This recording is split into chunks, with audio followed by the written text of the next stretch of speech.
सबसे पहले अपन पीछे के भाग का निशान लगाएंगे।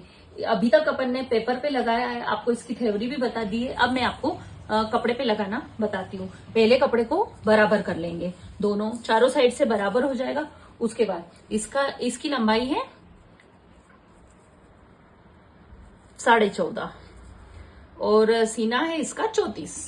तो अब बनाते हैं। सबसे पहले जैसे इसकी लंबाई कितनी है 14.5, 14.5 में अपन ने 1.5 इंच मिलाए तो कितना हुआ 16।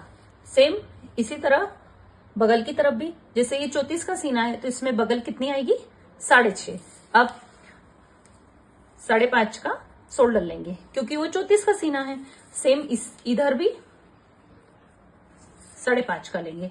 अब अपन स्केल की सहायता से इसे मिला लेंगे। सेम पेपर पे जो ड्राफ्टिंग हुई है वो ही अपन को कपड़े पे करना है।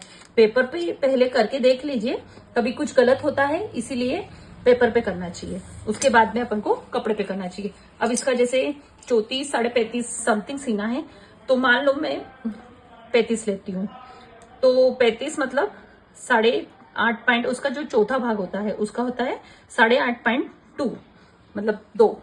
तो उसको मैं 2 पॉइंट को इतना वो नहीं करती हूँ, इसीलिए मैं डायरेक्ट 9 रखती हूँ। 9 में अपन को कितना मार्जिन चाहिए 2 इंच, तो मेरा कितना हो गया 11। 11 का मैं सेम कमर पे भी वही लगाऊंगी। 34 से ज्यादा सीना है तो सुबह के वही 6.5 बगल आएगी। अब ये सारा मिला लेते हैं।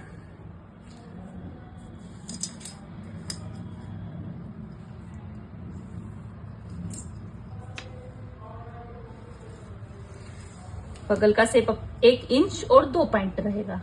इससे ज्यादा देने से बलून बनता है पीछे की साइड। इसको गोलाई का शेप दे दीजिए। अब जो भी नेक लगना है, अपने शोल्डर कभी डाउन होते हैं तो अपन को यहाँ कितना रखना है 2.2 का, और नहीं हो रहे तो 2.5 का रखो, कोई दिक्कत नहीं है।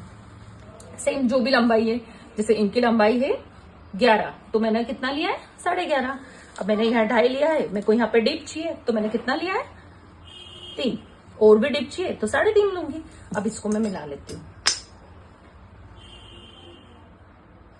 और ये हमेशा पेक साइड से होगा, खुली की साइड से ये निशान नहीं लगता।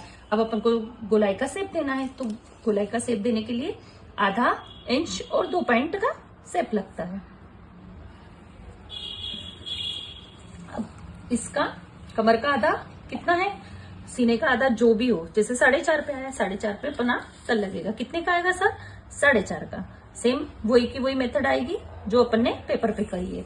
सेम आधा इंच का दोनों तरफ से सल लग जाएगा। ये है अपना पीछे का भाग कपड़े पे। ठीक है, अब नेक्स्ट वीडियो में आपको आगे का भाग और आस्तीन का बताती हूँ।